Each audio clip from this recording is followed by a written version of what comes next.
I came across this quote from Lao Tse's Tao Te Ching, and this resonated so much with my own life experience. So it goes something like this. Lao Tzu says, if you want to shrink something, you must first allow it to expand. If you want to get rid of something, you must first allow it to flourish. If you want to take something, you must first allow it to be given. This is called the subtle perception of the way things are. The soft overcomes the hard. The slow overcomes the fast. Let your workings remain a mystery. Just show people the results.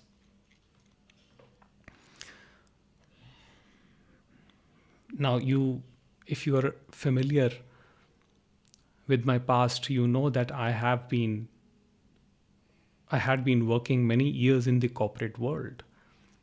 And in that setup, things are designed in such a way that life is always a constant movement. So, the work is always of running around trying to solve issues and this and that. And that kind of reflects in our personal lives as well. So, when we are with our loved ones, we try to hasten things with them as well, which does not help us to lead a quality life. So sometimes slowing down is very necessary to be able to completely enjoy the given moment. Now, of course, we are conditioned in such a way that, this restless energy of trying to achieve, accomplish, attain through this, through that, that has become our default conditioning. So we are always running, we are constantly running and chasing things, material or spiritual. But Lao Tzu says, if you want to take something, you must first allow it to be given. Now, there is a way of taking things where you just work hard, use all your effort, and attain it. And that works. You can attain anything you like if you work hard, but it necessarily does not give you the happiness that you deeply desire, because your energy is of restlessness. And in the yoga tradition, they lay emphasis on Sahaj Marg. The word Sahaj means natural, effortless. Because when you put effort and attain something, it is the ego which comes to the forefront, claiming the victory. So you say, I have done it through my effort. It has happened because I worked hard for years and years, and that's why I deserve this. And then when you look at someone and you see that they are not working hard, you are quick to judge. You say they don't get it because they are not working hard.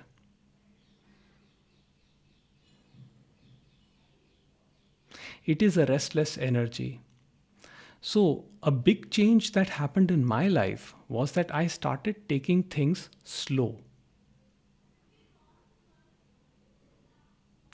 I take small walks after every couple of hours. These walks are for longer duration, but they are very slow and steady.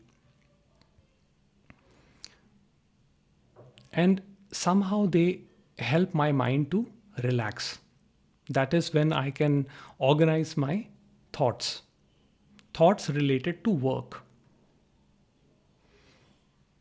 And in that, whatever I come up with, any if it may be an idea for a video or it may be an article, then I sit in a relaxed atmosphere and I jot down my thoughts. And there is this sense that it is all coming. It is not that I am creating all of this, it is just coming. And I sincerely feel that I have never said anything or written anything. It has all come through me. This is a complete deep conviction.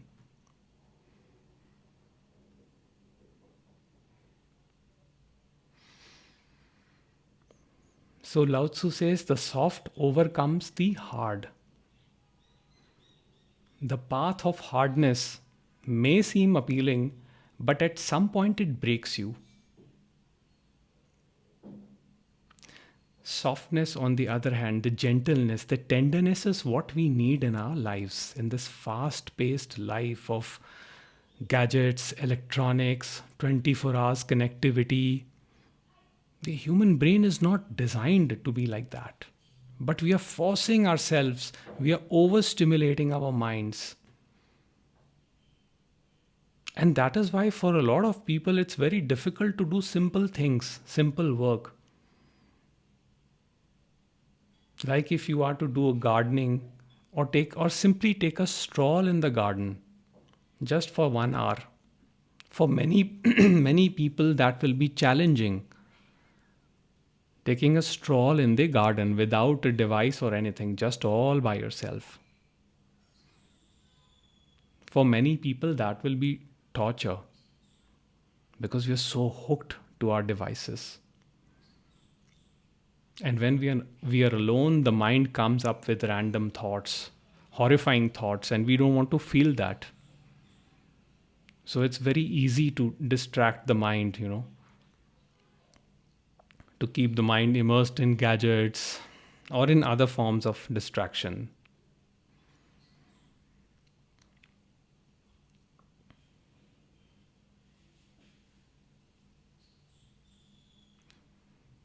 Therefore, Lao Tzu says that if you want to get rid of something, you must first allow it to flourish.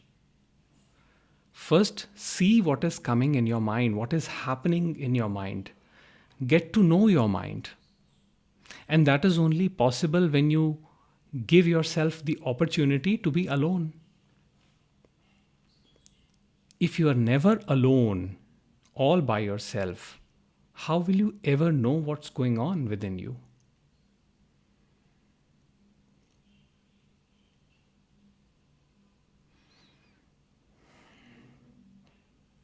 There's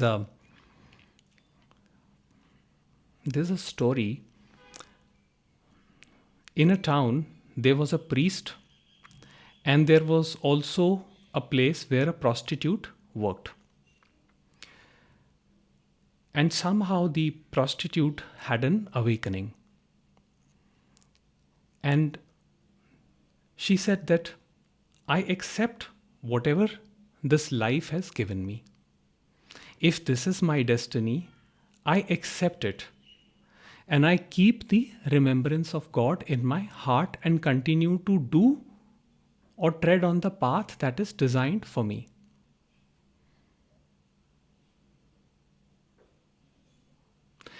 And then there was a priest. Now, priest, he would stand in the middle of the market every evening and loudly shout at people that all is one, everything is infinite, God is infinite, the grace of God is infinite. And he used to catch hold of people, he would argue with them, and he would always try to convince people of his thoughts and ideas. Now they both die on the same day, and then they reach heaven. At the gate of heaven, the God tells the prostitute that you are welcome to the world, to the heavenly world, and tells the priest that you have to go back. Now the priest is upset. He says, "Why, my lord? What have I done? I have been so I have been so loving towards you, towards people.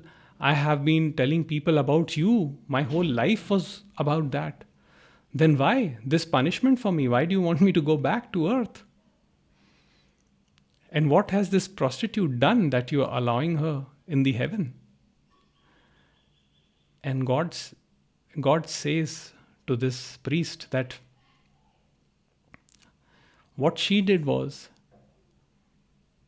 she remembered me sincerely, accepting whatever was offered to her.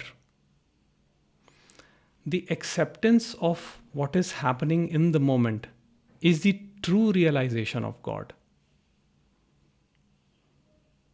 While the priest was trying to enforce his point of view onto other people, trying to convert them forcefully, trying to make them believe what he had to say.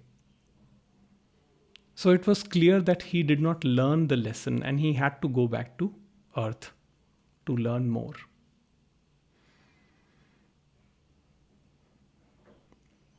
Lao Tzu says, let your workings remain a mystery. Note, he doesn't say let your work remain a mystery. He says let your workings remain a mystery. Now, these days what I see is youngsters, they're announcing everything on the social media. They're always in a hurry. Oh, I have started this project. This is what I have accomplished. And what happens is that in that, whatever small appreciation they get from their followers, they get mesmerized with that. And then somehow the entire work is lost somewhere and they never accomplish their goals. Let your work be done quietly. And that is only possible when you are living a slow life.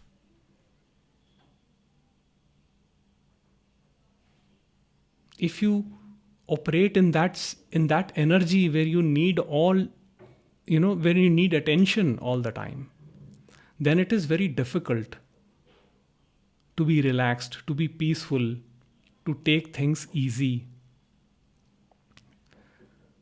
which has been a great lesson in my life.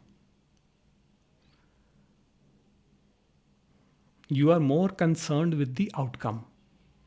You are more concerned with what people will think about you.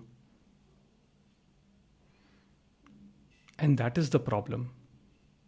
The concern with the outcome, the attachment to outcome is the problem for most people. Many are not aware also of this. Sometimes it happens subconsciously. So rather than announcing your work to the world or what you have done or what you have accomplished, simply keep working, because it is not you who is working, it is the impersonal energy flowing through you, which is the Shakti that is doing everything. So how can you ever take credit of anything? You can neither take credit of your successes, you can neither take credit of your losses as well. If you take credit for your success, you build pride and arrogance. If you blame yourself for your losses, you create guilt and remorse. And both of these conditions are painful. But when you are aware, when you are mindful in your work, when you're giving your work full attention without worrying about the future, without imagining a fanciful future, then it is then that you allow this impersonal energy to operate in its full capacity. And then the instrument, the body, mind, organism feels a lot of peace. And that is the best reward for this instrument. There is no other better reward, because thrill, excitement, all these things are actually stimulating for the body. Physiologically, there is no difference between excitement and anxiety. For our brain, It lights up the same areas when we are excited or when we are anxious. But we get excited, hyped up about new things. We are so easily distracted by small things. Oh, this new technology has come. I must do this. I must do that. This is the new way of writing. This is the new way of making things. I must do this technique, that method. You don't see what is easily coming to you, what resonates best with you. That is the thing which is best for you. So it requires settling down, taking things slowly, that you become more conscious about your own self. And as Lao Tzu says, that nature does not hurry, yet everything is accomplished. What can be simpler than that?